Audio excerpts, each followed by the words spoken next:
पवित्र श्रीमद् भागवत गीता, पवित्र चारों वेद, पवित्र कुरान शरीफ, पवित्र बाइबल, पवित्र गुरु ग्रंथ साहिब, पवित्र कबीर साहिब की वाणी में छुपे हुए गूढ़ रहस्य अर्थात तत्व को जानने के लिए कृपया अवश्य सुनिए जगत गुरु तत्वदर्शी संत रामपाल जी महाराज के मंगल प्रवचन।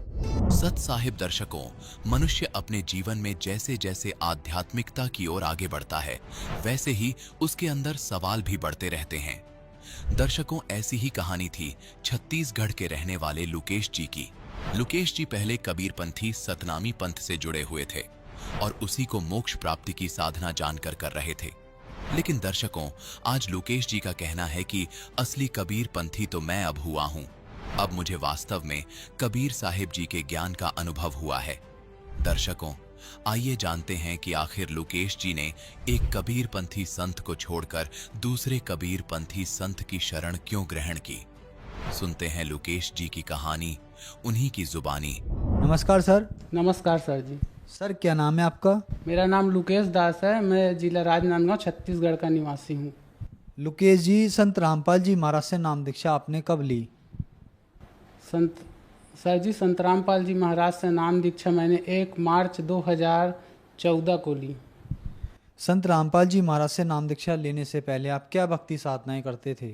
संत रामपाल जी महाराज से नाम दीक्षा लेने से पहले चूँकि हम लोग कबीरपंथी थे पहले से, और उसी के अकॉर्डिंग हम लोग सातवें पंथ सतनामी पंथ से बिलोंग करते हैं। और छत्तीसगढ़ में एक संत हुए हैं गुरु घासीदास करके, हम लोग उसी की भक्ति साधना करते थे सर जी।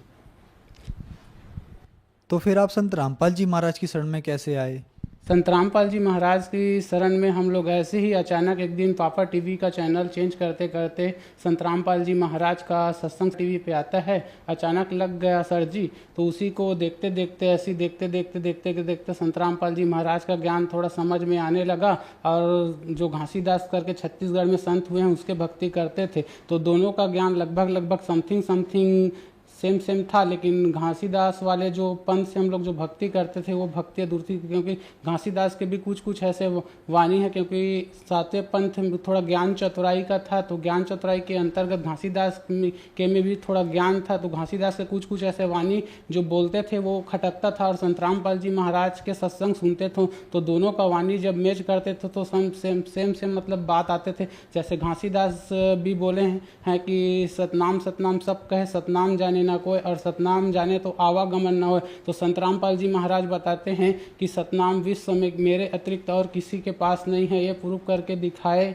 और विश्व में अगर सतनाम है, और गुरु जी बताते हैं संत रामपाल जी महाराज की अगर पूर्ण मोक्ष कराना है और सद्भक्ति शास्त्र अनुकूल साधना कराना है तो मेरे आश्रम में आए और मेरे से नाम दीक्षा ले और मेरे ज्ञान को समझे और अपना आत्म कल्याण कराए। ऐसे करके तो उसी के अकॉर्डिंग फिर सत्संग देखते देखते ये ज्ञान हो गया कि वास्तविकन में इस संसार में संत रामपाल जी महाराज के अतिरिक्त और कोई संत नहीं है, और हमें उनसे नाम दीक्षा लेना चाहिए। 2014 को मैं संत रामपाल जी महाराज से नाम दीक्षा लिया। सर, संत रामपाल जी महाराज से नाम दीक्षा लेने के बाद आपको कुछ लाभ भी प्राप्त हुए? लाभ तो बहुत से प्राप्त हुए भगत जी। मेरे को बचपन से मतलब निमोनिया सर्दी हो गया था, प्राथमिक डॉक्टर वगैरह को दिखाया लेकिन ठीक नहीं हो पाया। हर साल मतलब निमोनिया रहता था, तो संत रामपाल जी महाराज से नाम दीक्षा लेने के बाद ठीक हुआ सर जी। और 2017 का बात है, मेरे मम्मी को ना मतलब अचानक दर्द हुआ राइट साइड में कमर पे। तो प्राथमिक चिकित्सा डॉक्टर के पास दिखाए, मतलब 2-3 महीने के अंतर्गत दर्द हो जाता है। इतना सहनी दर्द होता था सर जी की मम्मी ना ज़मीन में लेटे लेटे इतना खुरसते थे, हम लोग देखते थे ना, तो इतना ये लगता था तक बहुत तकलीफ होता था कि हमारे मम्मी को क्या हो गया। उसके बाद हम लोग प्राथमिक डॉक्टर से दिखाए, तो डॉक्टर 2-3 महीने के अंतर्गत वैसे ही दर्द हुआ, तो डॉक्टर बोलता है कि मेरे को लगता है कि हड्डी में कुछ प्रॉब्लम है, आप एक्सरा करवा लो ऐसे करके। उसके बाद डॉक्टर पर्ची बना कर दिए कि आप राजनांदगांव जिला अस्पताल में जाकर इलाज करवा लेना, वहाँ एक्सरा करवा लेना ऐसे करके। फिर मैं अपने मम्मी को लेकर राजनांदगांव जिला अस्पताल आ गया, वहाँ एक्सरा वगैरह करवाया। उसके बाद एक्सरा का रिपोर्ट में भिलाई में दिखाया हड्डी रोग विशेषज्ञ को, तो वो बोले कि हड्डी में कोई प्रॉब्लम नहीं है, आप सोनोग्राफी करवा लो ऐसे करके। सोनोग्राफी करवाया सर जी, तो उसमें मम्मी का रिपोर्ट आया कि बच्चेदानी में 6 mm का मांस का जो टुकड़ा है वो ना चिपक गया है, तो उसको मतलब ऑपरेशन करके निकालना पड़ेगा बच्चादानी को ऐसे करके, और वो हो सकता है उसमें कैंसर का भी शिकायत हो जाए ऐसे करके, 40,000 रुपये ऐसे लगेंगे ऐसे करके ऑपरेशन में बताए थे। पापा बोले कि ऐसा ऐसा बात है, एक बार संत रामपाल जी महाराज से प्रार्थना लगा लेते हैं, उसके बाद गुरु जी का जो आदेश होगा उसके बाद फिर ऑपरेशन करवाएंगे ऐसे करके। तो पापा संत रामपाल जी महाराज से अरदास लगाए, उसके बाद गुरु जी का संत रामपाल जी महाराज का आदेश हुआ कि बेटा आप परमात्मा ऊपर विश्वास रखो और अपनी भक्ति करते रहो, आपको एक दिन परमात्मा ऊपर विश्वास रखो। उसके बाद भगत जी गुरु जी का आदेश जैसे हुआ ना, हम लोग मेरी मम्मी को मैं डिस्चार्ज करा दिया और संत रामपाल जी महाराज का भक्ति करने लगा। आज लगभग ये 17 का बात है भगत जी, 17 और आज 21, मतलब 4 साल हो गए मम्मी को, मतलब किसी प्रकार का, मतलब अब उस दिन से ना भगत जी किसी भी प्रकार का मतलब दुख नहीं हुआ मम्मी को मेरा। ये रिपोर्ट है, सोनोग्राफी करवाया था इसमें भिलाई सुपेला से, तो इसमें ना मतलब डॉक्टर इसका रिपोर्ट में आया है कि मांस का टुकड़ा बच्चेदानी में 6 mm का जम गए, 6 mm का। यहाँ रिपोर्ट ये है, रिपोर्ट है, इसमें जम गया ऐसे करके। तो डॉक्टर बोले कि बच्चादानी का ऑपरेशन करके निकालना पड़ेगा, 40,000 रुपये लगेगा ऐसे करके। हम मेरा मम्मी को डिस्चार्ज कराया वहाँ से, और संत रामपाल जी महाराज की बताए हुए भक्ति साधना करते रहें। उसके बाद मेरा मम्मी का जो स्वास्थ्य खराब था, जो तकलीफ थी, वो ना संत रामपाल जी महाराज की दया से ठीक हो गया। मेरे पापा को भी बवासीर का बीमारी था, जो संत रामपाल जी महाराज से उपदेश लेने के बाद अब पूर्ण रूप से खत्म हो गया है, वो भी जड़ से खत्म हो गया है, 3 साल से था। सर, संत रामपाल जी महाराज से नाम दीक्षा लेने के बाद आपको लाभ ही लाभ मिले, तो जो दर्शक आज आपको देख रहे हैं और वो भी इन सभी बीमारियों से ग्रस्त हैं, उनके लिए आप क्या कहना चाहेंगे? उनको मैं यही कहना चाहूँगा कि आप भी संत रामपाल जी महाराज से नाम दीक्षा ले और अपना आध्यात्मिक, आर्थिक और शारीरिक रूप से आप लाभ उठाएं और सद्भक्ति करके यहाँ से मोक्ष कराएं।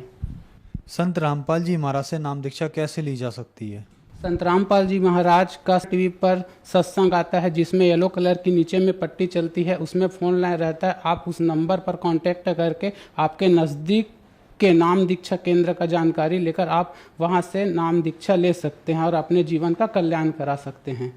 धन्यवाद सर। साहेब सर। दर्शकों, अभी आपने सुने संत रामपाल जी महाराज से दीक्षा प्राप्त करके सुखी हुए भक्त के अनुभव। अब देखिए जगत गुरु तत्वदर्शी संत रामपाल जी महाराज के मंगल प्रवचन। श्रीमद् भगवत गीता अध्याय नंबर 8 के श्लोक नंबर 16 में कहा कि अर्जुन, ब्रह्मलोक में गए हुए प्राणी भी पुनरावृत्ति में है। 8वें अध्याय के 13वें श्लोक में अपनी साधना का मंत्र बताते हैं कि इसके अतिरिक्त कोई मंत्र नहीं है, उसके अतिरिक्त कोई नाम जाप कराते हैं। कौन कौन से? ओम नमः शिवाय, ओम भगवते वासुदेव नमः आदि आदि ये मंत्र नहीं है, क्योंकि ये श्रीमद् भगवत गीता में नहीं लिखे हैं। 8वें अध्याय के 5 और 7 में ये खुद कहता है कि अर्जुन, मेरी भक्ति कर, मुझे ही प्राप्त होगा, लेकिन युद्ध करना पड़ेगा, यह शांति नहीं हो सकती। गीता अध्याय नंबर 8 के श्लोक नंबर 1 में अर्जुन ने पूछा कि आप जी ने जो 7वें अध्याय के 29वें श्लोक में बताया है कि तत्ब्रह्म को जान के कंप्लीट स्पिरिचुअल नॉलेज, संपूर्ण अध्यात्म ज्ञान से परिचित और सभी कर्मों से परिचित प्राणी केवल जरा और मरण के इस संकट से छूटने का प्रयत्न करता है। जरा माने बुढ़ापा, बुढ़ापे का दुख, मरण माने मृत्यु का कहर। ये दोनों दुख यहाँ पर कंपलसरी। तो जिसको ये ज्ञान हो जाता है, जो तत्वदर्शी संत की शरण में चले जाते हैं, उनको तो संपूर्ण अध्यात्म ज्ञान प्राप्त हो जाता है। फिर वो केवल उस तत्ब्रह्म से परिचित हो जाते हैं, तत्ब्रह्म से और सारे अध्यात्म ज्ञान से, सब कर्मों से। जैसे कोई किसी से कोई धोखा करेगा तो उसका फल भोगना पड़ेगा, चोरी करेगा तो वो देना पड़ेगा, उसके गधा बन कर देना पड़ेगा।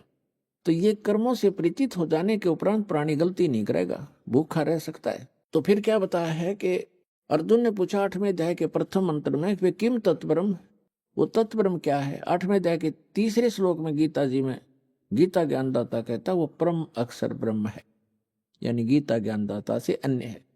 श्रीमद् भगवत गीता अध्याय नंबर 15 के 1 से लेकर 4 और 16 और 17 में परमात्मा की परिभाषा कोड वर्डों में बहुत कुछ डिफाइन है, वर्णित है।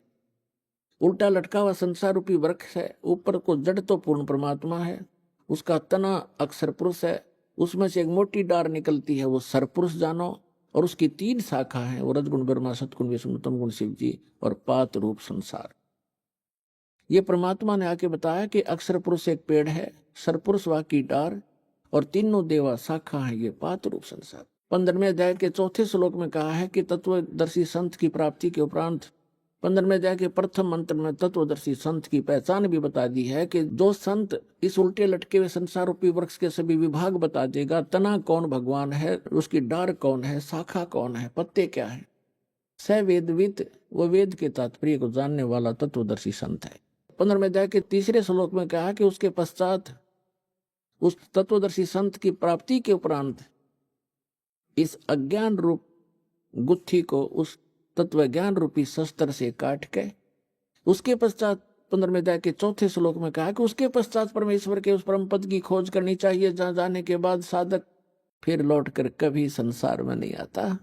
और जिस परमेश्वर ने सब ब्रह्मांडों की रचना की है, केवल उसी की भक्ति करनी चाहिए। गीता ज्ञानदाता स्वयं दृढ़ कर रहा है कि और किसी की भक्ति नहीं करना, मेरी भी मत करना। उसके पाने का मंत्र बता 17वें अध्याय के 23वें श्लोक गीता जी में, ओम तत्सत इति निर्देश ब्रह्मण त्रिवेद समर्थ ब्राह्मणा तेन वेदा च यगा च विहिता पुरा, कि उस सच्चिदानंद घन ब्रह्म की यानी परम अक्षर ब्रह्म के पाने के 3 मंत्र के जाप का निर्देश है। निर्देश mean final direction, nothing else. 18वें अध्याय के 62वें श्लोक में कहा कि अर्जुन तू सर्वभाव से उस परमेश्वर की शरण में जा, उसकी कृपा से तू परम शांति को और सनातन परम धाम को प्राप्त होगा, शाश्वत स्थान को प्राप्त होगा, जहां जाने के बाद फिर कभी मृत्यु नहीं होती। श्रीमद् भगवद गीता अध्याय नंबर 8 के श्लोक नंबर 5 और 7 में तो अपनी साधना बताता है कि मेरी भक्ति कर मुझे प्राप्त होगा, युद्ध करना पड़ेगा, और युद्ध करना है, वहां शांति नहीं। फिर गीता अध्याय नंबर 8 के श्लोक नंबर 8, 9, 10 में स्पष्ट कर दिया है कि जो उस परम अक्षर ब्रह्म की भक्ति करता था तो दर्शी संत की शरण में जाकर उसको प्राप्त होता है। अंत समय में भक्ति के बल से, इस भक्ति की कमाई से फिर 18वें अध्याय के 66वें श्लोक में निर्णायक ज्ञान दे दिया है। उसमें कह दिया कि सर्वधर्मान प्रीतज माम एकम शरणं व्रज अहम तवा सर्व पापे भयमोक्षामि मा शुच। गीता ज्ञानदाता कहता है कि यदि तूने उस परमेश्वर की शरण में जाना है, जहां जाने के बाद फिर लौट कर नहीं आना है, शाश्वत स्थान को प्राप्त करना है, तो मेरे सत्र की जितनी पूजाएं हैं वो मुझे छोड़ दे। ओम नाम का जाप, ये 500 यज्ञ हम इस काल के सत्र की करते हैं ताकि इसका ऋण देकर इसके यहाँ का, क्योंकि हम इसके होटल में रह रहे हैं, इसका कर्जा हम पर चढ़ रहा है। पहले हम क्या गलती करते रहे, ऋषि बनकर ओम नाम का जाप करते, यज्ञ करते कराते हम ब्रह्मलोक में चले जाते। वहां इसका होटल है, वहां 25% चार्ज लेता, हमारे से सुविधा सारी दे देता, नाचने गाने सारे गंदे कर्म जो कहीं पृथ्वी पर ना उपलब्ध हो वहां होते हैं, और उसको ये स्वर्ग कहा करते, महास्वर्ग। हम अपनी पूंजी को वहां नाश करके और फिर पाप भी भोगते और फिर 83 लाख योनियों भोगते और यही धक्के खाते रहे। अब हम इस पूंजी को नष्ट नहीं करेंगे, अपनी जो भक्ति करें, हम इसको दे देंगे ब्रह्म को। इस श्वास के सतनाम में 2 अक्षर का मंत्र है, एक ओम है, एक तत्, और सार नाम के अंदर फिर ये तीनों इकट्ठे हो जाते हैं। तो हम जो ओम नाम के जाप की कमाई इसको दे देंगे, ये ब्रह्म की है। ये स्वयं भी कहता 18वें अध्याय के 66वें श्लोक में, सर्वधर्मान परित्यज माम एकम शरणं व्रज, मेरे सत्र के सभी पूजाएं जो मेरे सत्र की भक्ति है वो धन मुझे दे दे, नू का नू, फिर मैं तुझे सब पापों से मुक्त कर दूंगा, फिर तू उसकी शरण में जा, मुझे कोई ऑब्जेक्शन नहीं। अब जैसे हमने किसी का कर्ज ले रखा हो और वो कहेगा वे तुझे जब छोड़ूंगा जो मेरा कर्ज दे देगा, तो हम इसका कर्ज दे देंगे, छोड़ेगा, छोड़ना पड़ेगा इसको। तो स्वयं भी अपना वायदा करता है। तो इसके सत्र की जो भक्ति है, हम त्रिकुटी पर जाकर परमात्मा आपके साथ होगा इस दास के रूप में और आपके सारे अकाउंट कराएगा।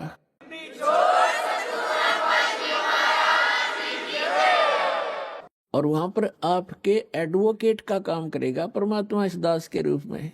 और ये सारे मंत्र बोल बोल सुनाओगा वहां जाकर धर्मराज के दरबार में कि लो जी आपके विधान में है सर्वधर्मान परित्यज्यमाम एकम शरणम व्रज, उसके 70 की ये पूंजी पकड़ो। फिर वो बोलते नहीं, उनको विवश होकर के वह पूंजी जमा करनी पड़ती है, क्योंकि लीगल एडवाइजर साथ होता है, वो होता है भगवान खुद ही, और उनको मालूम हो जाता है। तो इस प्रकार पुण्यात्माओं किसी भी ऑफिस में आप जाते हो और आपका एडवोकेट साथ हो तो वो आधे वैसे डिप्रेस हो जाते हैं कि जानकार आदमी है, वो अटपट करोगे तो तुम्हारी फिर बात बिगड़ जाएगी। तो इसलिए गुरु की आवश्यकता आपको अंतिम श्वास तक पड़ेगी। और गुरु पूरा हो,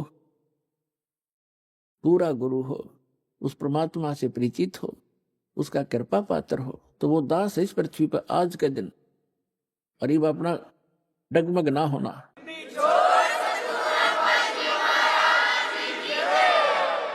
तो प्रसंग चल रहा था, वहीं आते हैं फिर 8वें अध्याय के 8, 9, 10 में कहा कि उस भक्ति के बल से जो उसकी भक्ति करता उसके पास चला जाएगा। और 8वें अध्याय के 5 और 7 में कहा कि मेरी भक्ति करेगा तो मुझे प्राप्त होगा, इसमें कोई शंका नहीं। अपने आत्मा जो प्रसंग चल रहा था, हम फिर आते हैं 7वें अध्याय के 18वें श्लोक में गीता जी में। इसमें इसने बताया कि मेरी साधना जो करते हैं वो भी अनुत्तम घटिया गति में सचित हैं। कैसे हैं? जैसे एक चुनक नाम के ऋषि थे, वो ज्ञानी आत्मा थे, घर त्याग दिया, बाल बच्चे त्याग दिए और वेदों को पढ़ा, यही मार खा गए, इनको गुरु नहीं मिले। और परमात्मा आए, जैसे कबीर परमात्मा थे और सिंपल भाषा बोला करते, और ये संस्कृत के ज्ञाता थे, मात्राओं मोड़ जेरे कि कबीर साहब ने तो शुद्ध उच्चारण भी नहीं आता, कबीर साहब संस्कृत नहीं जानते। रस भाषा का काम तो अपने विचारों को दूसरे तक पहुंचाने का है, चाहे वो मात्रा गलत भी हो और चाहे उच्चारण गलत भी हो। समझ जाता आदमी, जब बुद्धिमान होगा संकेत समझ लेते। उसके उनके पास पावर थी। जैसे एक हरियाणा के मुख्यमंत्री अंगूठा छाप थे, और वो किसी गांव में गए, गांव वाले कहने लगे कि मुख्यमंत्री जी हमारे यहाँ सड़क नहीं है, हमारे गांव में ये डिग्गी पानी का वाटर सप्लाई बिना कहनी आओ थी, उन्होंने डिग्गी को नहीं पानी की। तो वहां सारे के सारे विभाग खड़े थे, चीफ इंजीनियर तक, डीसी और कमिश्नर तक। उसने कति ना शुद्ध हिंदी जाना था ना अंग्रेजी बोल से जानता था मुख्यमंत्री। उसने कहा रे उरे ना ओ डीसी, क्या नाम है तेरा रे? चीफ इंजीनियर के कहने उरे ना, ऐसे कर यहाँ से लेकर अठत लेकर बठत आई इनकी सड़क बना दे। उन्हें इंग्लिश भी बना ली उसकी, अठत बठे की, हर नक्शा भी तैयार कर लिया। तीसरे दिन काम शुरू हो गया।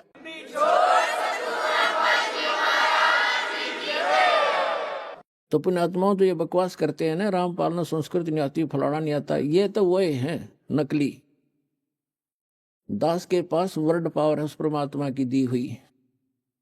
जिस भी शब्द से बोलूंगा परमात्मा खूब जान लेता है और आपके सारे काम करेगा, मेंट नहीं लगेगी।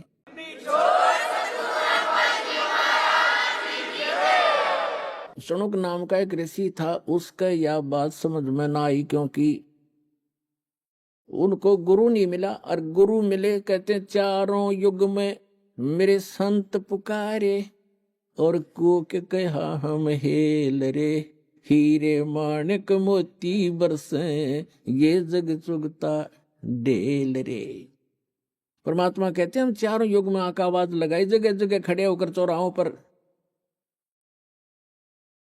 और कहते हैं हम तत्व ज्ञान रूपी और सत भक्ति सतमंत्र रूपी लालों की वर्षा कर रहे हैं। लेकिन ये भोली आत्मा लालों को ठोकर मार के और कौड़ी इकट्ठी करने में, कंकर पत्थर इकट्ठे करने में लगे हुए हैं, जो इनको कोई मूल्य नहीं देंगे।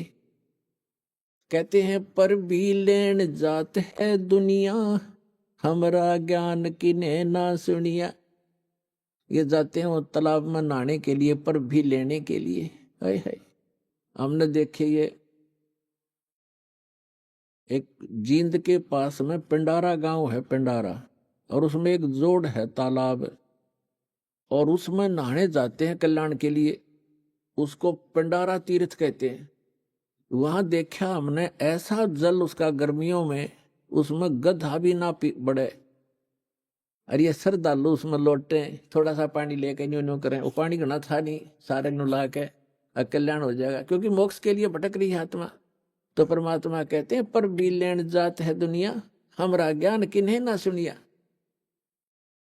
तो परमात्मा आके बताया करते, तो वो इनके गले उतरा नहीं। मनु जी का, वशिष्ठ जी का, इनका जो ऋषि पाक रहे थे, संस्कृत भाषा शुद्ध जाने थे, और वो भगवान आने बताने आए थे। चारों युग में आए मालिक। सतयुग में सत सुकृत कह टेरा, त्रेता नाम मुनिंदर मेरा, द्वापर में करुणा में कलाया, और कलयुग नाम कबीर धराया।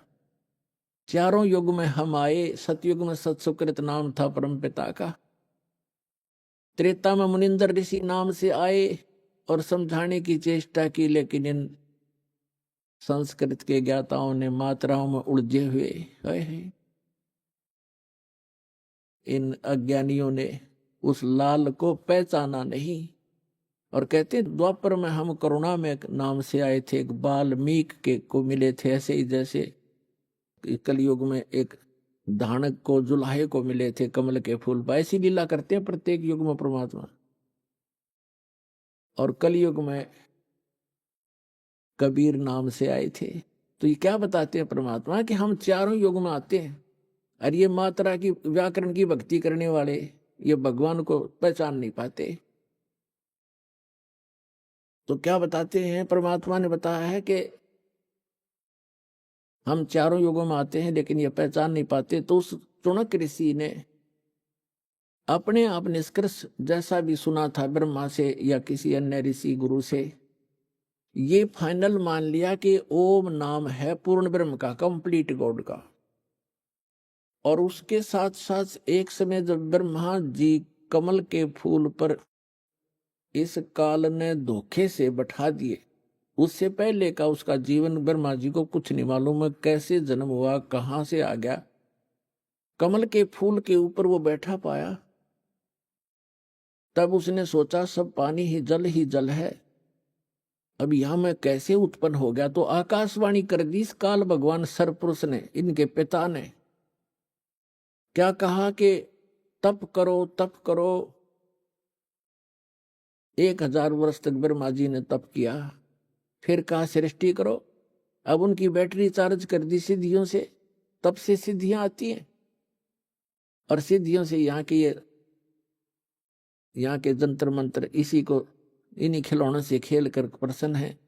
उसमें सिद्धियां आ गई तप करने से, और उसको फिर ये ब्रह्मा की पदवी दे दी, जिसके अंदर ऐसा गुण भर रखा था। इन सिद्धियों से और स्पीड से घूमते चलते हैं वो गुण की रेज। ऐसी टेक्निक है इसकी, आध्यात्मिक टेक्निक। तो कहने का भाव ये है कि ब्रह्मा जी ने गलती से उस आकाशवाणी को भी पूर्ण परमात्मा का आदेश मान लिया, और वही सभी ढंढोरा पीट दिया अपने वंशजों को, इन ब्राह्मणों को या ऋषियों को। तो फिर क्या हुआ कि पूरे के पूरे ऋषियों में एक ये लोक वेद बन गया कि भगवान की आकाशवाणी है तप करो। और वेदों में कहीं तप नहीं लिखा, ना गीता में। जो तप करते हैं उनको तो दुष्ट लिखा है 17वें अध्याय के 5 और 6, 7 मंत्र में गीता जी में, कि जो शास्त्र विधि को त्याग कर जो मनमाना घोर तप को तपते हैं, वो दुष्ट लोग मुझे भी दुखी करते हैं, और जितने भी कमलों के अंदर बैठे हुए जो देव हैं उनको भी दुख देने वाले होते हैं, उनको राक्षस समझना। लेकिन यह बुद्धि इनका काम करी नहीं, इन्होंने तप वहां से ले लिया। ओम नाम का जाप यजुर्वेद अध्याय नंबर 40 के मंत्र नंबर 15 से सेलेक्ट कर लिया, कहीं की ईंट और कहीं का रोड़ा। अब टुनक ऋषि ने साधना शुरू की, जैसे ये करते ही रहे हैं। और गीता अध्याय नंबर 11 के श्लोक नंबर 32 में ये कहता, अर्जुन मैं काल हूं और सबको नष्ट करने के लिए प्रवृत्त हुआ हूं। 11वें अध्याय के 47-48 में इसने कहा कि अर्जुन ये मेरा वास्तविक रूप है, मैं ऐसा हूं, ये है मेरा स्वरूप। और इसके दर्शन तेरे अतिरिक्त पहले किसी ने नहीं किए, ना आगे कोई कर सकता, और ना कोई जप से, ना तप से, ना वेदों वर्णित विधि से, ना कोई किसी यज्ञ से मेरे दर्शन, इस रूप के दर्शन नहीं कर सकता, अर्थात ब्रह्म प्राप्ति नहीं हो सकती। और इन्होंने ओम नाम का जाप जपया, वो इस ब्रह्म का सरपुरुष का ही है। 8वें अध्याय के 13वें श्लोक में गीता जी में स्वयं कहता है, ओम इति एकाक्षरम ब्रह्म विहरण माम अनुस्मरण ये प्रयाति तदंदेहं स याति परमाम गतिम।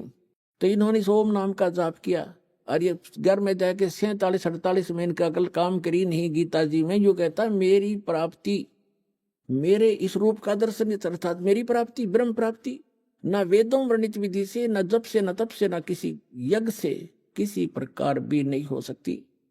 तो जिस कारण से इन्होंने हठ योग भी किए, ओम नाम के जाप भी किए, समाधिस्थ भी हुए। तो ये कैसा करता है? ये जैसे कोई भी साधक साधना करने लगा, उनको मिसगाइड करने के लिए किसी को तो शंकर भगवान के रूप में दर्शन दे दिए, अपने पुत्र के रूप में। तो उस ऋषि ने मान लिया कि ये जो शंकर भगवान है, ये काल का पुत्र है, तमोगुण, ये ताम इनके पास रहता है ऋषियों के। तो उन्होंने मान लिया ये है भाई परमात्मा। मैंने समाधि ला कर खूब देख लिया, समाधि दशा में मुझे इसके दर्शन हुए। और वो दिखा था काल, उसने कस प्रतिज्ञा कर रखी है कि मैं अपने वास्तविक रूप में कभी किसी को दर्शन नहीं दूंगा। गीता अध्याय नंबर 7 के श्लोक नंबर 24-25 में स्पष्ट कर रहा है कि ये मूर्ख जन समुदाय मुझ अव्यक्ति को, अव्यक्तम को व्यक्तिम आपनम मनन्ते अबुझा। मैं अव्यक्त रहता हूं, अपनी योग माया से छुपा रहता हूं, कभी किसी के समक्ष नहीं आता। ये मेरा अटल घटिया नियम है, अविनाशी नियम है। और ये मूर्ख मुझे कृष्ण मान रहे होंगे व्यक्ति। अब श्री कृष्ण तो सामने खड़ा था, वो कैसे कहता मैं छुपा रहता हूं? इसे सिद्ध है, उसमें वो काल बोल रहा था। तो उसने, तो ये ऐसी लीला करता है, तो इसलिए प्रतिज्ञा कर रखी है, ये मेरी अटल प्रतिज्ञा है। इसलिए ये किसी को विष्णु के रूप में दर्शन दे देता समाधि दशा में। वो विष्णु जी को फाइनल गॉड मान कर उसकी महिमा बना दी अपना आत्मा। अब जैसे प्रतिमाएं बनाई गई हैं, ये ऋषियों ने समाधि लगाई, और समाधि में जिसको भी जिस रूप में दर्शन मिले उसने उसी मिट्टी की मूर्ति उसी बना दी। आगे चल के ये मूर्ति एक परंपरा बन गई। तो इन्होंने ब्रह्मा विष्णु महेश की मूर्तियां बनाई, इन्हीं के दर्शन हुए इनको। किसी को ब्रह्मा के रूप में दर्शन दे दिए। इस प्रकार ये सबको विचलित करके रखता है। तो कहने का भाव ये है, इन ऋषियों ने परमात्मा के दर्शन नहीं हुए, फिर भी ये घुमा फिरा कर ये कहते हैं कि वेदों में परमात्मा तो निराकार लिखा है, ये जो दिखाई देता है ये परमात्मा नहीं हो सकता। एक तरफ श्री विष्णु जी को कंप्लीट गॉड भी मानते हैं, फिर बुद्धि विचलित होने से कोई इनको कहता है कि नहीं भगवान तो दिखाई थोड़ा ही देता, वो तो निराकार है, प्रकाश ही प्रकाश है। सहस्रार कमल में जाकर देखो, वो तो प्रकाश ही प्रकाश दिखाई देता है, 1000 ज्योतियां दिखती हैं। तो फिर ये वहां डगमग हो गए। सचमुच ये निष्कर्ष निकाल ही नहीं सके, क्योंकि इनकी साधना व्यर्थ थी, इनकम्प्लीट स्पिरिचुअल नॉलेज था। तो चुनक ऋषि ने हजारों वर्षों तक परमात्मा प्राप्ति के लिए कोशिश की, भगवान मिले नहीं, और ये एटम बम बन जाते हैं ज्यादा तप और जप करने से, इस काल तक की भक्ति करने से। और यही कारण है कि काल फिर इनका दुरुपयोग करता है। रिमोट उसके हाथ में होता है इनका सबका। तो चुनक ऋषि ने हजारों वर्षों तक तप किए, जप किया ओम नाम का, भगवान मिला नहीं, और सिद्धि से यो ओतप्रोत हो गया, पावर हाउस बन गया, एक एटम बम बन गया। एक मानधाता नाम के चक्रवर्ती राजा थे, यानी पूरी पृथ्वी के शासक थे, और वो 1 वर्ष में, 2 वर्ष में, 10 वर्ष में, जैसा भी वो उचित समझते थे, पूरी पृथ्वी पर निरीक्षण किया करते थे। चक्रवर्ती राजा करता था कि किसी अन्य भूभाग के भूपति को, यानी छोटे राजा को, मेरी पराधीनता अस्वीकार तो नहीं होगी है। तो उसके लिए वो क्या करते थे, एक राजा का पर्सनल हॉर्स होता था, अपना घोड़ा निजी, उसके गले में एक पंपलेट लगा दिया करते थे। उसके साथ सैकड़ों हजारों की संख्या में सैनिक चल पड़ते थे। राजा का घोड़ा प्रत्येक छोटे राजाओं के राज्य में से गुजरता जाता था। उसके गले में लिखा होता था, पट्टी पर उसके ऊपर लिखा होता था उस पंपलेट पर कि राजा मानधाता चक्रवर्ती का घोड़ा है, राजा के पास 72 अक्षौणी सेना है। अक्षौणी का वैसे उसका अलग से डिटेल होती है, लेकिन हम सिंपल सा मानकर चलते हैं, 72 करोड़ मानकर चलो। राजा के पास 72 करोड़ सेना है, और जिस भी राजा को राजा की पराधीनता अस्वीकार हो, घोड़े को पकड़ ले और बांध ले और युद्ध के लिए तैयार हो जा। तो वो घोड़ा जब लेकर जा रहे थे सैनिक, चुनक ऋषि की कुटिया रास्ते में थी। रास्ते में चुनक ऋषि ने पूछा, भी कहाँ जा रहे हो सैनिक? उन्होंने कहा, बाबा जी हम कोई काम जा रहे हैं। वो चले गए। वापस जब आए तो भी उसी रास्ते से आए। वो सारी पृथ्वी पर घूम गए। उस शहर में एंट्री का वही रास्ता था उनका। उस ऋषि ने फिर पूछा, भी सैनिकों कहाँ गए थे? इस घोड़ा खाली क्यों है? सब पर सवार हैं, लेकिन इस घोड़े पर कोई असवार नहीं है, क्या कारण है? तब उन्होंने बताया कि ऋषि जी ऐसे ऐसे हमारे मानधाता चक्रवर्ती राजा का घोड़ा है और इसके ऊपर कोई बैठ नहीं सकता, इसके गले में लिखा है ऐसे ऐसे, और हम सारी पृथ्वी पर घूमकर आए हैं। राजा ने एक परीक्षण किया है कि कोई उसकी पराधीनता अस्वीकार तो नहीं कर रहा है, हम ऐसे गए थे। तो उस ऋषि ने देखो रिमोट कॉल के हाथ में बम बना लिया। पहले तो गलत साधना करवा के चुनक ऋषि से, रिमोट उसके हाथ में।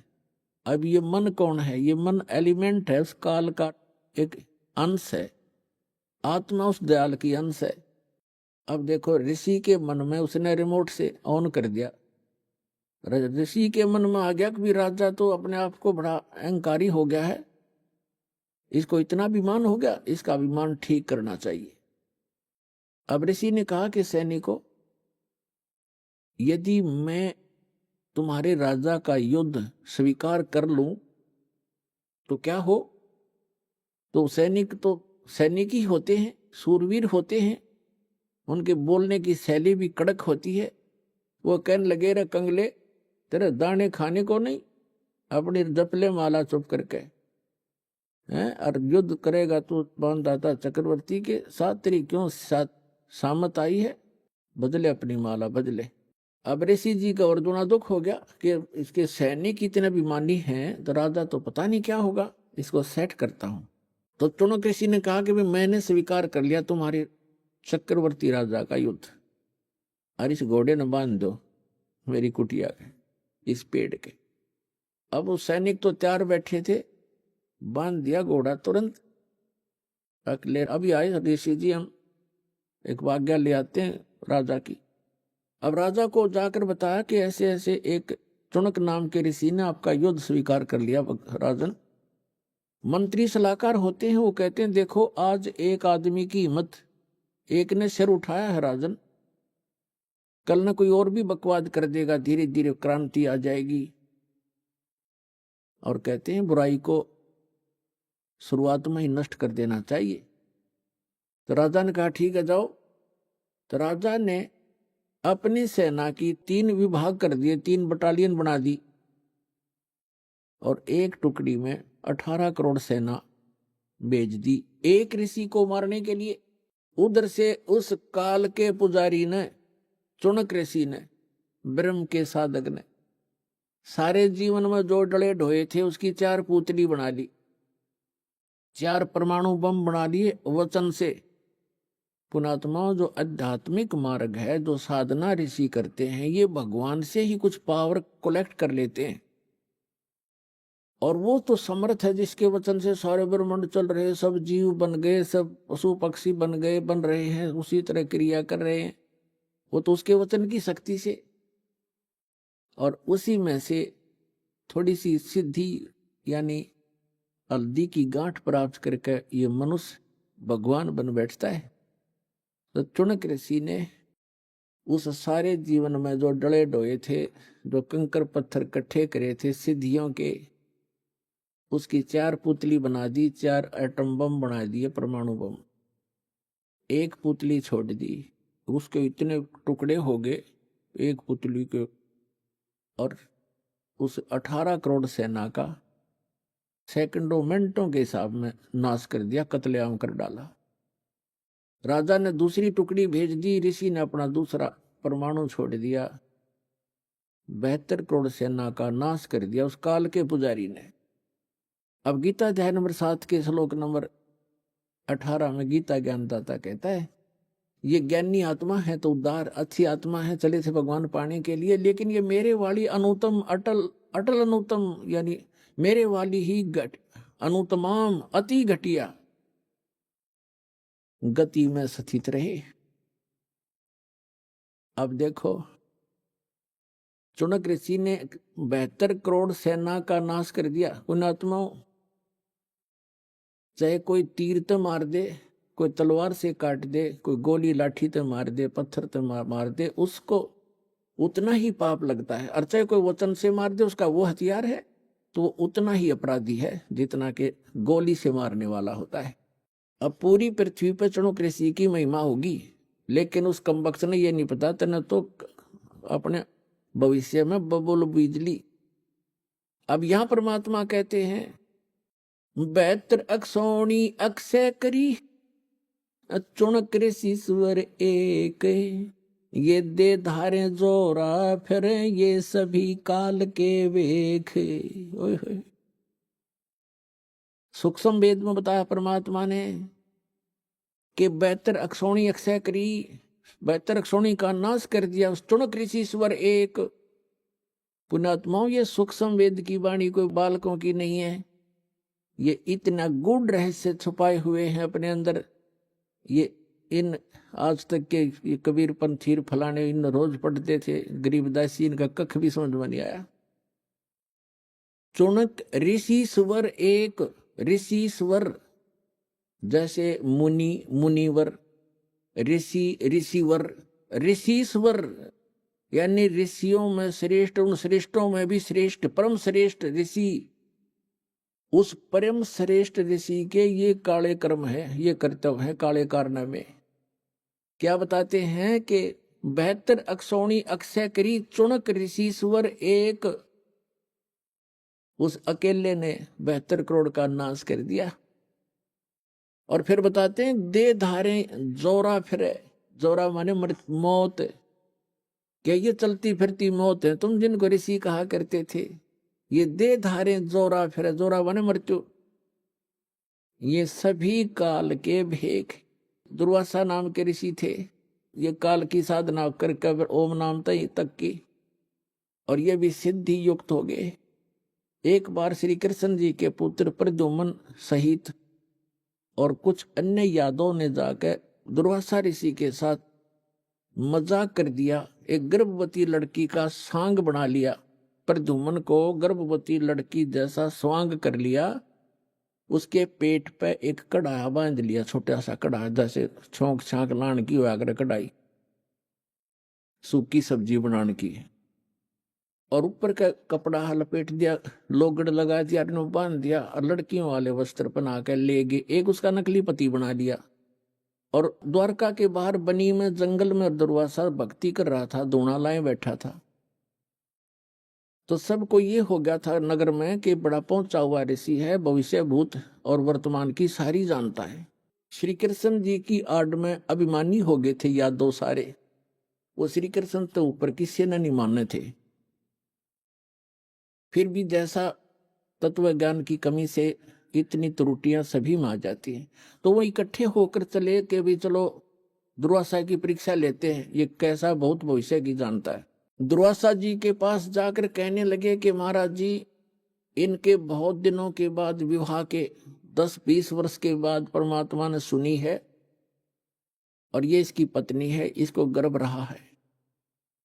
ये उतावले हो रहे हैं ये जानने के लिए कि इनके पुत्र होगा या पुत्री। आप तो भूत भविष्य की सारी जानते हो। दुर्वासा ने देखा अपना जानते, दूरबीन लगा के, वो तो सारा फंड था। उसने श्राप दे दिया उनको कि इससे यादव कुल का नाश होगा। भागो उठाया चमटा, फिर वो करी लाल आंखें, वो बालक भाग लिए। उसके वचन से 56 करोड़ यादव आपस में लड़के मर गए, कट के कत्लेआम कर दिया उन्होंने। उस वचन से इतना प्रभाव हो गया उनमें, आपस में लड़ मरे। तो यहाँ सूक्ष्म वेद में कहा है कि दुर्वासा कोपे तहां समझने आई नीच, और 56 करोड़ यादव कटे, वह मची रुधिर की कीच। ओए होए, 56 करोड़ आदमी कट कर मर गया आपस में लड़के, दुर्वासा के श्राप थे। श्री कृष्ण रक्षा नहीं कर सका। श्री कृष्ण जी के पोते पड़पोते स्वयं उसके बच्चे सारे मारे गए। तो यहाँ परमात्मा कबीर जी कहा करते थे अपने सूक्ष्म वेद जो गरीबदास जी को दिया, उसमें कहा है कि दुर्वासा को पे तहां, बच्चा ने मजाक कर दिया, इतनी सजा दिया करते हैं। कहते हैं ये इंसान नहीं, ये नीच व्यक्ति है, तुम इनको ऋषि समझते थे। दुर्वासा कोपित, हाँ यानी कुपित हुए, और समझ न आई नीच। उस दुष्ट इंसान ने इतना भी नहीं सोचा तो क्या बकवास करने जा रहा है, इससे क्या गाड़ी गल जाएगी, ये संत है, ऋषि हो तुम। संता को उसको कितना दुख झेले, बददुआ नहीं देते संत, ये तो काल के सांप थे। कहते हैं दुर्वासा को पे तहां समझने आई नीच, और 56 करोड़ यादव कटे, वहां मची रुधिर की कीच, गारा मच गई लोहू की, रक्त की। अपने आत्माओं, आपको अब समझ में आवेगा कौन कितने पानी में। सूक्ष्म वेद में कहा है डंब करे डूंगर चढ़े। डंब माने पाखंड, लोग दिखावा धूना लाकर बैठेंगे ऊंचे से स्थान पे, दुनिया दूर तो देखो महात्मा तपस्या कर रहा है, फिर उसका चढ़ावा शुरू हो, उसका दूध पानी शुरू हो जा। कहते हैं डंब करें डूंगर चढ़े, अंतर जीनी झोल, और जग जाने दुनिया जाने यो भक्ति करे, ये बोवन सूल बबूल। ये तो अपने भविष्य में की करके कांटे बीज रहे। अब जो चुनक ऋषि था उसने जो 72 करोड़ सेना मार दी उस राजा की, बेमतलब बकवास करी। ऋषि का अपना अलग से फील्ड है, साधक का, राजा का अपना फील्ड है, वो अपना काम करे, ऋषि अपना करे। ठीक है, कोई आवे तो सलाह अच्छी दे, ना हो तो भाई वो अपने काम में लग रहा। या के बकवास भाई उसने कहने थी बुद्धि ठिकाने करूंगा, अपने कर्म बिगाड़ दिए। जो थोड़ी बहुत वह पूंजी इकट्ठी करी थी उसमें पेंचर कर लिया, सारे जीवन का नाश। अब क्या होगा, इतना कुछ करने के बाद भी भक्ति की वो अंश शेष रह जाते हैं, उसके कारण जाएगा ब्रह्मलोक में ओम नाम के जापते, वहां अपनी पूंजी नाश करके फिर पृथ्वी पर जन्म लेगा ये, और पृथ्वी पर फिर मनमाने राजा भी बन जा पूरी पृथ्वी का। इतनी तपस्या इतनी साधना हो जाती है इनकी, और फिर 84 लाख योनियों के चक्कर में भी पड़ना ही पड़ना पड़ेगा। जब इसका 84 लाख योनियों में कष्ट उठाने का नंबर आवेगा, जब ये कुत्ता बनेगा ये चुनक ऋषि, और इसके सिर में जख्म होंगे, कीड़े पड़ेंगे, और वो कीड़े जो 72 सोनी सेना मारी थी इसने चूट चूट कर खाएंगे। तो पुण्यात्माओं, परमात्मा के सद्यात्म ज्ञान से आपको पता चलेगा, जैसे गीता अध्याय नंबर 7 के श्लोक नंबर 29 में कहा है कि तत्वदर्शी संत जब मिल जाएगा, वो व्यक्ति तत्ब्रह्म से परिचित हो जाते हैं, संपूर्ण अध्यात्म ज्ञान से, सभी कर्मों से परिचित हो जाते हैं उस तत्व ज्ञान में। ऐसा ज्ञान है। देख कितना बड़ा मुकदमा मोल ले लिया चुनक ऋषि ने बगैर ज्ञान के। ऐसे अग्नि में हाथ डाल देते हम अपने आत्माओं। परमात्मा कहते तुमने उस दरगाह का, तुमने उस सच्चे दरबार का मैल नहीं देखा, और धर्मराज के तिल तिल का लेखा। उस सच्चे परमात्मा के आदेश से धर्मराज यहाँ का जो चीफ जस्टिस है एक ब्रह्मांड का, कहते हैं वो एक मासा कम नहीं कर सकता, तिल की वृद्धि नहीं कर सकता, वो उसको सब भोगने पड़ेंगे तुमने। जैसे भी सोच भी अगर गलत रखते हो तुम, सोच का भी भोग भोगना पड़ेगा। आपने कर दिया हो तो कहना है क्या है। अब जो प्रसंग चल रहा है, एक समय एक गुरु और शिष्य चले जा रहे थे, रास्ते में एक मछियारा मछली पकड़ रहा था किसी सरोवर से, और वहां से जाल भर के और बाहर डाल रहा था। वो तड़प तड़प कर शरीर छोड़ रही थी। उस लड़के ने, शिष्य ने, छोटा बालक था 10-15 वर्ष का, उसने पूछा गुरुजी ये प्राणी जो ऐसा अपराध कर रहा है इसको क्या सजा मिलेगी? गुरुजी कहने लगे बेटा फिर बताऊंगा, अब आजा। सुमन कर अपना चल चलते सफर कर रहे थे। 4-5 वर्षों के बाद क्या देखा, एक हाथी का बच्चा मस्ती में उछल कूद मचा रहा था। उछल कूद करते करते 2 वृक्षों के बीच में फंस गया। अब जैसे तैसे झटके झुटके मार के निकल तो आया, लेकिन खाल सारी छुल गई, बुरी तरह खाल उतर गई। छोटा बच्चा था, वर्षा के मौसम था, उसके कीड़े पड़ गए।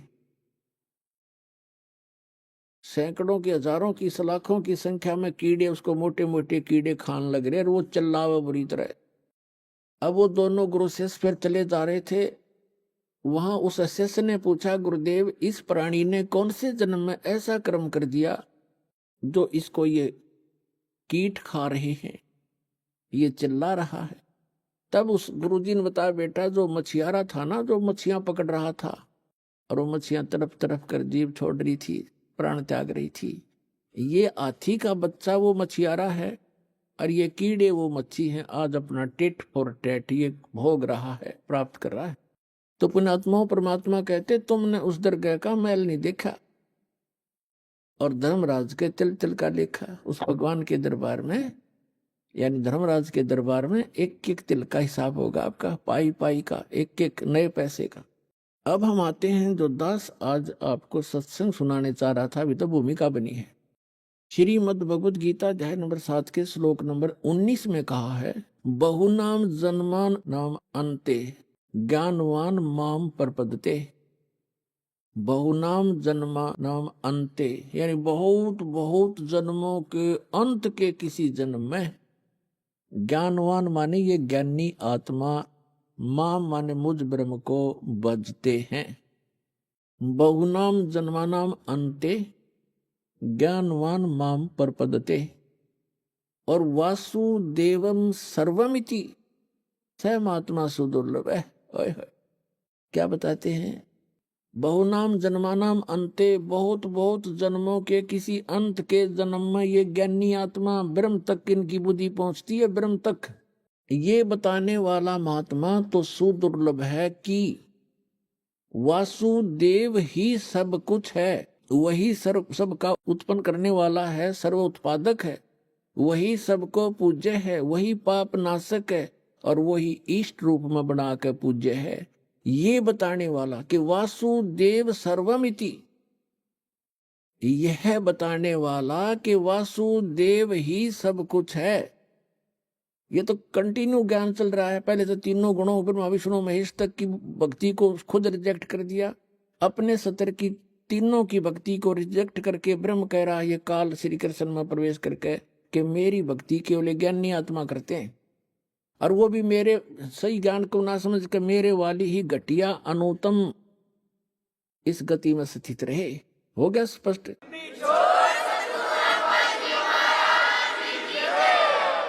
अब ये कहता है कि ब्रह्म से ऊपर जिसकी बुद्धि जाती है, ब्रह्म तक भी मुश्किल तो ये ज्ञानी आत्मा कोई कोई किसी अंत के जन्म में, बहुनाम जन्मानाम अंते ज्ञानवान माम परपदते, बहुत बहुत जन्मों के किसी अंत के जन्म में किसी ज्ञानी आत्मा की बुद्धि ब्रह्म तक पहुंचती है। और वासुदेव सर्वमिति, वो वासुदेव है सब कुछ, उसी वही पाप नाशक है, वही पूजा के योग्य है, वही सबका इष्ट होना चाहिए और वही पूर्ण मोक्षदायक है, वो सारी सृष्टि का रचने वाला है। ये बताने वाला महात्मा तो सुदुर्लभ है, बड़ी मुश्किल से मिलेगा। अभी आपने सुने संत रामपाल जी महाराज के मंगल प्रवचन। आइए अब सुनते हैं संत रामपाल जी महाराज से नाम दीक्षा लेकर सत भक्ति करके अद्भुत लाभ प्राप्त करने वाले अनुयायी के विचार। दर्शकों, जब मनुष्य अपने जीवन में हार जाता है और उसे भक्ति साधना करने से कोई राहत नहीं मिलती, तो उसे आत्महत्या के अलावा कुछ और नजर नहीं आता। दर्शकों, ऐसी ही कहानी थी राजस्थान के रहने वाले अंबालाल दास जी की। अंबालाल दास जी सभी पारंपरिक भक्ति साधनाएं किया करते थे। वह शंकर भगवान, शनिदेव और हनुमान जी के व्रत भी रखते थे, लेकिन फिर भी उन्हें अपने जीवन में शांति व शारीरिक सुख नहीं मिला। दर्शकों, अशांति और अपनी बीमारियों से निजात पाने के लिए अंबालाल जी ने अनेक बाबाओं का सहारा लिया, लेकिन फिर भी इन्हें कोई राहत नहीं मिली। दर्शकों, आज अंबालाल जी का कहना है कि मेरी जिंदगी तब बदली जब मुझे संत रामपाल जी महाराज द्वारा लिखित पुस्तक भक्ति सौदागर को संदेश प्राप्त हुई।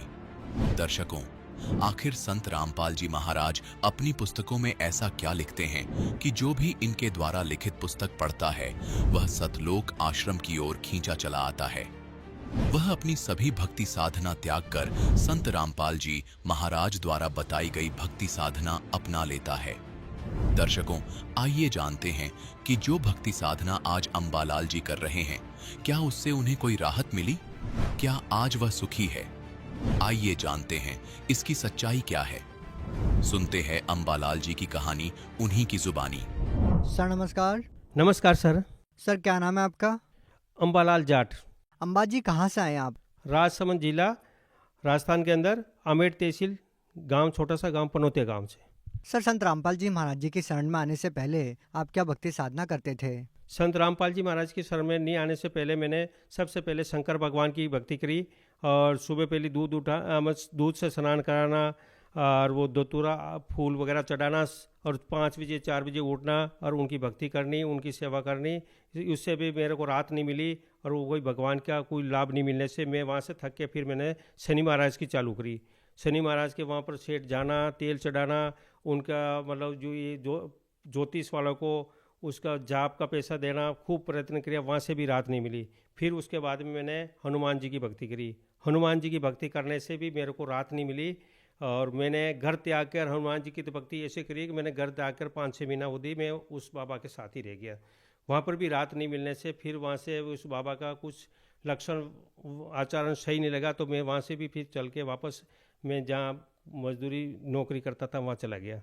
और वहाँ पर नौकरी करते करते मेरे को सन 1998 में मेरे को खुजली की बीमारी होगी, सन 1998 में। और ये अपने जांजपुर के अंदर में मार्बल के अंदर, जो जांजपुर आर्ट के अंदर वह मार्बल है, घेवरिया माइंस के पास में, वहाँ पर मैं मैनेजर था, माइंस ऑपरेटर भी था। तो वहाँ पर मैंने खुजली की बीमारी से सहीपुरा इलाज करवाया, ट्रीटमेंट करवाया और एक इंजेक्शन उस टाइम में 700 रुपये का लगता था, बहुत ही तगड़ा, जो उसकी भयंकर इलाज। उसमें मेरे सारे पलंग कपड़े वगैरह मेरे पत्नी के, मेरे बच्चे के सबके चेंज करवा देते हैं। और उसके बाद में सब जलाने के बाद भी वो खुजली की बीमारी नहीं मिटी। फिर उसके लिए मैंने जगह जगह अहमदाबाद और अपने नाम जी उस अहमदाबाद ठीक नहीं होने से फिर मैं राजकोट ज़िले में वहाँ गया। साला जी रहते थे तो वहाँ पर क्यों भी अच्छा डॉक्टर है वहाँ पर, तो राजकोट ज़िले के अंदर वहाँ पर तहसील को तालुका बोलते हैं, जस्तन तालुका के अंदर मैंने वहाँ पर भी इलाज करा के वहाँ भी थक गया। फिर वहाँ से मैं घबरा के वापस आया। ऐसे ऐसे मेरे को 10 साल लग गए, 10-12 साल लग गए। 2010 में मैं बिल्कुल घबरा के वहाँ से, और मैं देवी देवता को कि तो मेरे को मूर्तियों को फेंकेंगे, ये फिर उनके देवता को जाके मेरे को ठीक करे या मेरे को मौत दे दे। सर आपने अपने पूरे जीवन में इतनी सारी साधनाएं की है, पूजाएं की है, इसके बावजूद भी आपको खुजली की बीमारी हो गई जिससे आप 10 साल तक पीड़ित रहे। तो सर हम आपसे ये जानना चाहेंगे कि इतनी गंभीर बीमारी जिसके लिए आप गुजरात तक गए, तो सर वो बीमारी कैसे ठीक हुई?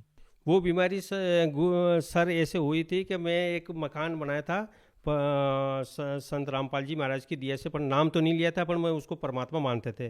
तो उसका नक्शा बनाने के लिए मैंने कोई प्लॉट खरीदा, तो उसका नक्शा के लिए मैंने आमेट गया था।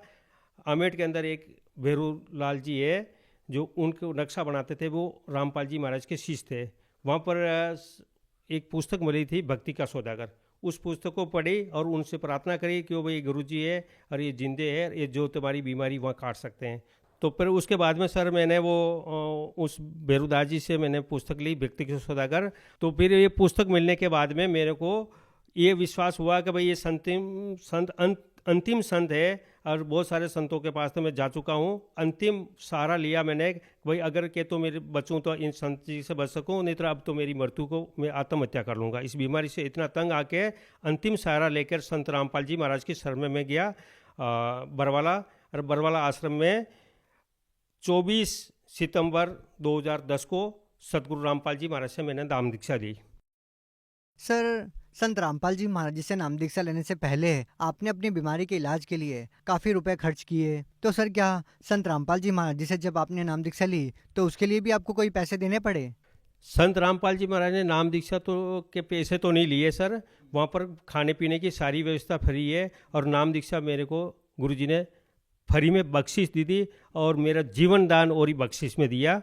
जीवन दान कैसे मिला आपको? जीवन दान क्यों, मैं आत्महत्या पर आ चुका था क्योंकि इस बीमारी से 10 साल काटते हुए गरीब आदमी जिसके पास पैसे कर्जा करके और परेशान होके परिवार वाले भी मेरे से नफरत करने लगे कि भाई ये तो पागल है, ये तो पैसा उड़ाते रहेगी इसकी ज़िंदगी में। और संतों ने जिसके पास में गया कि भाई ये तेरा पिछले कर्म के भोग है, ये तो तेरा भोगना ही पड़ेगा। देवी देवताओं ने ये किया भाई ये तेरा कर्म का भोग भोगना पड़ेगा, ये तेरे को कोई नहीं मिटा सकता है। तो क्या संत रामपाल जी महाराज जी ने आपके पिछले कर्मों के भोग को काट दिया? सर संत रामपाल जी महाराज ने इतनी दिया करी कि जो ज्योतिष वालों के पास में और ये धर्म गुरुओं के पास में जाते थे तो ज्योतिष देखकर जो देखने वाले बताते थे कि भाई 40 साल में तेरी लास्ट मौत है, तेरी तीसरी घात है। उसके पहले 2 घात मेरे पे हो चुकी थी, तीसरी घात है, तू यहाँ बच नहीं पाएगा और इस 40 साल के बाद में तेरी कोई उम्र नहीं, चाहे कहीं भी तू कुछ भी कर ले, किसी संत के पास जा, चाहे किसी देवता के पास जा, कोई भी पूजा करने की। तो संत रामपाल जी महाराज ने वो मेरी 40 साल की उम्र में मेरी मौत थी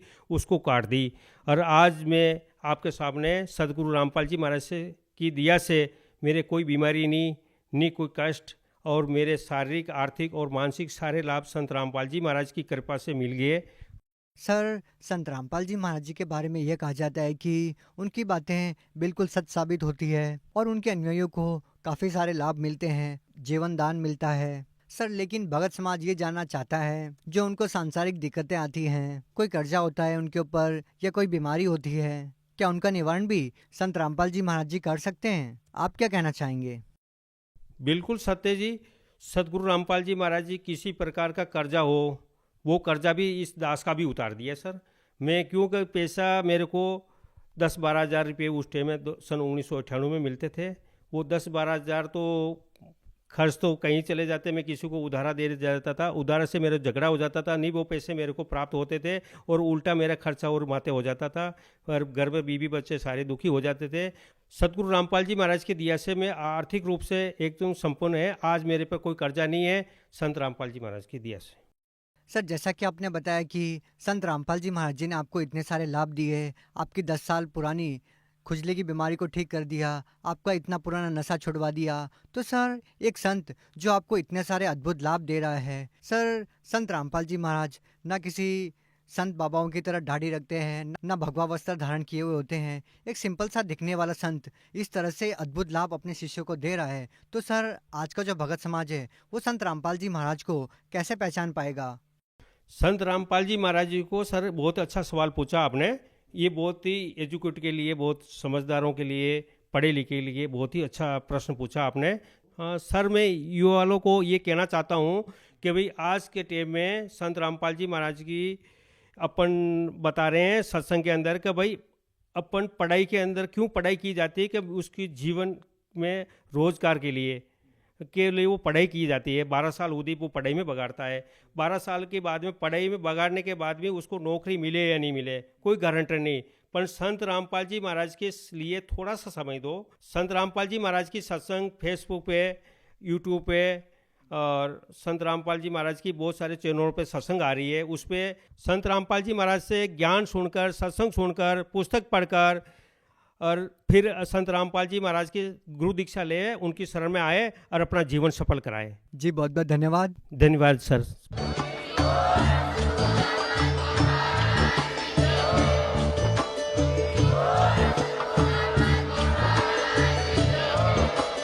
आप सुन रहे थे जगत गुरु तत्वदर्शी संत रामपाल जी महाराज जी के मंगल प्रवचन। अधिक जानकारी के लिए विजिट कीजिए हमारी वेबसाइट www.jagatgururampalji.org। संत रामपाल जी महाराज जी के शुभ आशीर्वाद से पूरे विश्व भर में 500 से भी ज्यादा नाम दीक्षा केंद्र हैं, जिन पर संत रामपाल जी महाराज जी द्वारा ऑनलाइन निशुल्क नाम दीक्षा दी जा रही है। अपने नजदीकी नाम दीक्षा केंद्र का पता करने के लिए संपर्क करें 8222880541।